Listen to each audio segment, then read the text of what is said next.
यस्या दिव्यास्तुला नास्ति विश्वेषु निखिलेषु च तुलसी तेन विख्याता तां यामि शरणं प्रियाम्। जय श्री कृष्ण, जय श्री राधे श्याम। आज मैं पुनः आप लोगों के समक्ष में उपस्थित हुआ हूँ।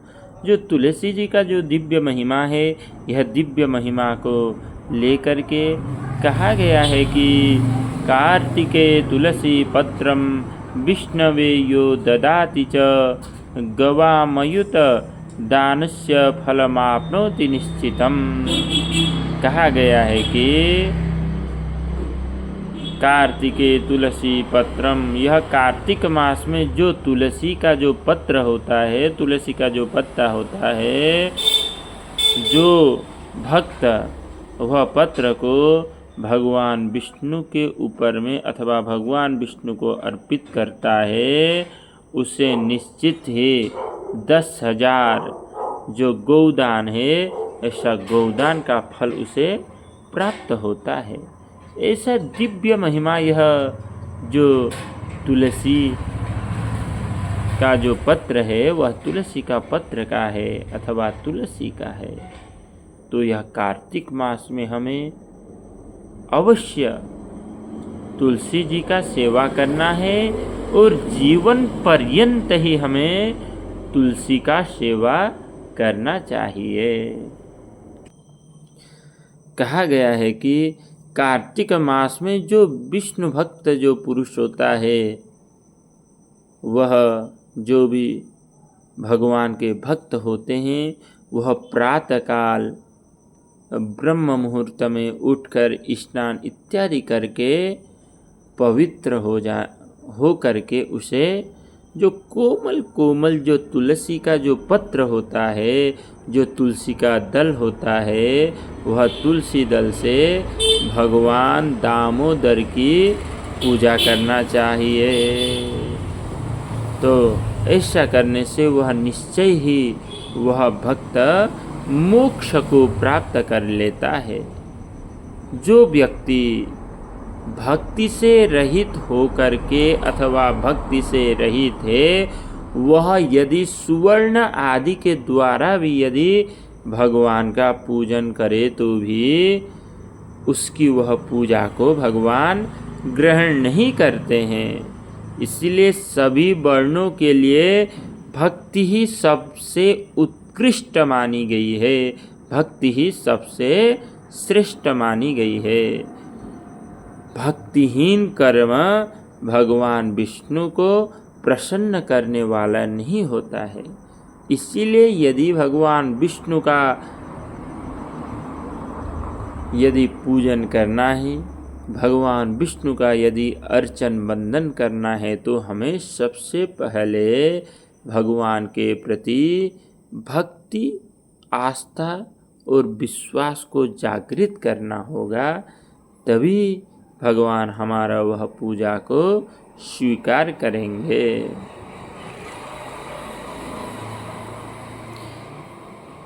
यदि तुलसी के आधे पत्ते से भी प्रतिदिन भगवान का यदि पूजन किया जाए तो भी वे स्वयं भगवान प्रसन्न होते हैं और वह भक्त को भगवान किसी न किसी रूप में आकर के वहाँ दर्शन दे देते हैं।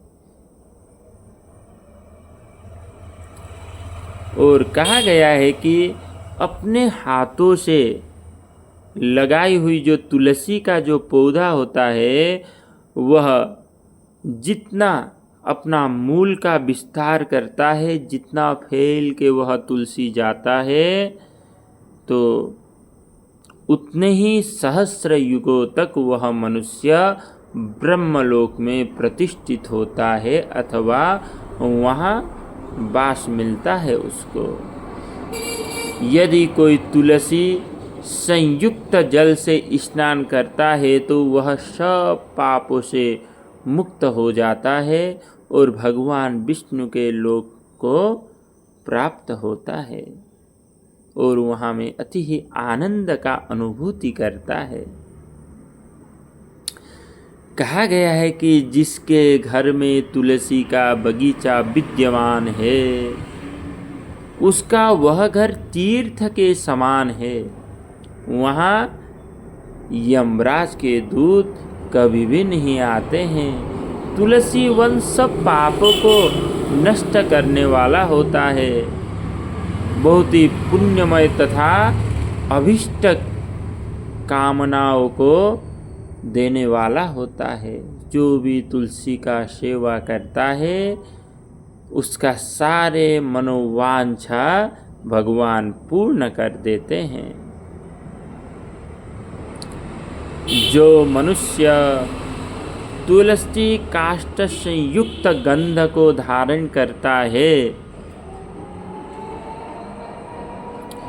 तो उसके क्रियमाण जो पाप है वह उसका शरीर को स्पर्श नहीं कर पाते हैं। जहाँ तुलसी वन की छाया होती है वहाँ पितरों की तृप्ति के लिए श्राद्ध करना चाहिए, ऐसा शास्त्रों में वर्णन किया गया है। जो ऐसा जगह में श्राद्ध करना चाहिए हमें। जो प्रतिदिन आदर पूर्वक तुलसी की महिमा सुनता है वह भक्त सब पापों से मुक्त होकर के अंतिम अवस्था में ब्रह्मलोक को प्राप्त करता है। ऐसा देखिए इतना दिव्य तुलसी जी का महिमा है। पूर्व काल की बात है, कश्मीर देश में हरिमेधा और सुमेधा नामक दो ब्राह्मण रहते थे जो भगवान विष्णु की भक्ति में संलग्न रहते थे। उनके हृदय में संपूर्ण प्राणियों के प्रति दया थी। जो भगवान के भक्त होते हैं ना, उनके हृदय में, उनके अंतकरण में संसार के चराचर जगत के सभी प्राणियों के प्रति दया भाव उत्पन्न होना चाहिए। हमें यह अनुभूति होना चाहिए कि जब अपने पैरों से जब चलते हैं तो पैरों के नीचे में एक भी चिट्टिया नहीं आए, हमारे द्वारा एक चिट्टी भी ना मरे, एक चिट्टी की भी मृत्यु ना हो, ऐसा मन में भाव आना चाहिए। तो वह भक्तों के हृदय में भी समस्त प्राणियों के प्रति दया थी। वे सब तत्वों को यथार्थ मर्म समझने वाले थे। तो किसी समय वो दोनों ब्राह्मण तीर्थ यात्रा के लिए चले गए। तो जाते जाते दुर्गम वन में वे परिश्रम से व्याकुल हो गए, क्योंकि चलने में बहुत परिश्रम लगता है। तो वहाँ उन्होंने एक स्थान पर तुलसी का वन देखा। तो उनमें से सुमेधा ने वह तुलसी का महान वन देखकर उसकी परिक्रमा की और भक्ति पूर्वक प्रणाम किया। यह देखकर हरिमेधा ने तुलसी का महात्म्य और फल जानने के लिए बड़ी प्रसन्नता के साथ बार बार पूछा, ब्राह्मण, अन्य देवताओं, तीर्थों, व्रतों और मुख्य ब्राह्मणों के रहते हुए आपने तुलसी वन को क्यों प्रणाम किया? इस प्रकार से जब उनको पूछा गया तब सुमेधा ने हरिमेधा से कहते हैं, हे विप्रवर, पूर्व काल में दुर्वासा के शाप से जब इंद्र का ऐश्वर्य क्षीण हो गया था तो उस समय ब्रह्मा आदि देवताओं और असुरों ने मिलकर क्षीर सागर का मंथन किया।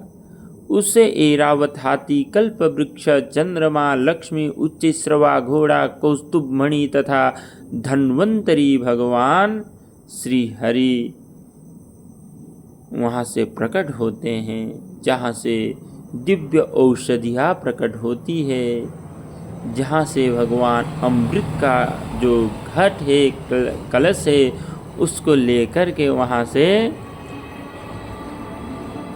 अवतरित होते हैं। बोलो धन्वंतरी भगवान की जय। तो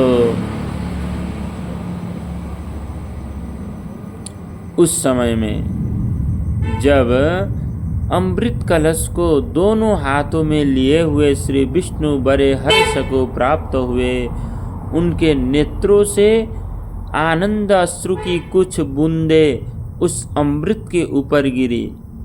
उनसे तत्काल ही मंडलाकार तुलसी उत्पन्न हुई।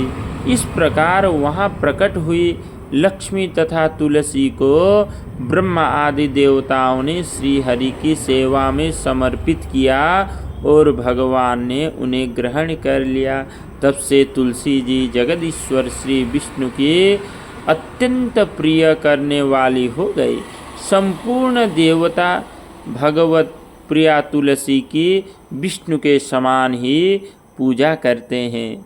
भगवान नारायण संसार के रक्षक हैं और तुलसी उनकी प्रियतमा है, इसलिए मैंने उन्हें प्रणाम किया।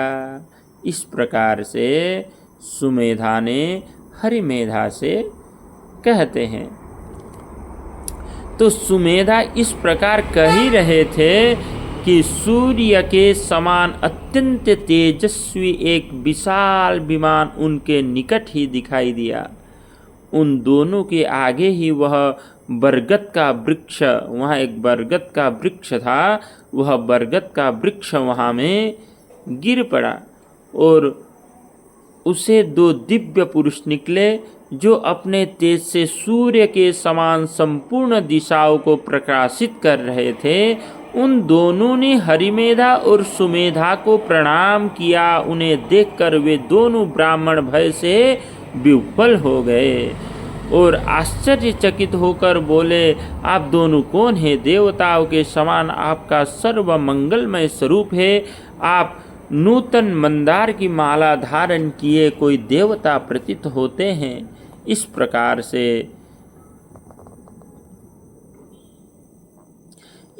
जब उन्होंने पूछा तब वृक्ष से निकले हुए पुरुष बोले, हे विप्रवरो, आप दोनों ही हमारे माता पिता और गुरु बंधु आदि भी आप दोनों ही है। इतना कहकर उनमें से जो ज्येष्ठ था वह बोला, मेरा नाम आस्तिक है, मैं देवलोक का निवासी हूँ। एक दिन मैं नंदवन में एक पर्वत पर क्रीड़ा करने के लिए गया। वहाँ देवांगनाओं ने मेरे साथ इच्छा अनुसार विहार किया। उस समय युवतियों के मोती और बेला के हार तपस्या करते हुए लोमस मुनि के ऊपर गिर पड़े। वह सब देखकर मुनि को बड़ा क्रोध हुआ। उन्होंने सोचा, स्त्रियां तो परतंत्र होती है, अतः यह उनका अपराध नहीं है।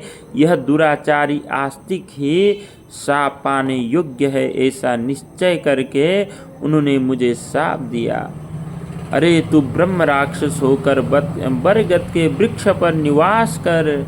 फिर मैंने विनय पूर्वक जब उन्हें प्रसन्न किया तब उन्होंने इस शाप से मुक्त होने की अवधि भी निश्चय कर दी। जब तू किसी ब्राह्मण के मुख से भगवान विष्णु का नाम और तुलसी दल की महिमा सुनेगा तब तत्काल तुझे उत्तम मोक्ष प्राप्त होगा। इस प्रकार मुनि का शाप पाकर मैं चिरकाल से अत्यंत दुखी हो इस बट वृक्ष पर निवास करता था। आज दैववश आप दोनों के दर्शन से मुझे निश्चय ही ब्राह्मण के शाप से छुटकारा मिल गया। अब मेरे इस दूसरे साथी की कथा सुनिए। ये पहले एक श्रेष्ठ मुनि थे और सदा गुरु की सेवा में ही लगे रहते थे। एक समय गुरु की आज्ञा का उल्लंघन करके ये ब्रह्म राक्षस भाव को प्राप्त हो गए, किंतु आपके प्रसाद से इस समय इनकी भी ब्राह्मण के शाप से मुक्ति हो गई। अब दोनों ने आप दोनों ने तीर्थ यात्रा का फल तो यहीं साध लिया है। ऐसा कहकर वे दोनों उन श्रेष्ठ ब्राह्मणों को बार बार प्रणाम करके उनकी आज्ञा लेकर के प्रसन्नता पूर्वक दिव्य धाम को चले गए।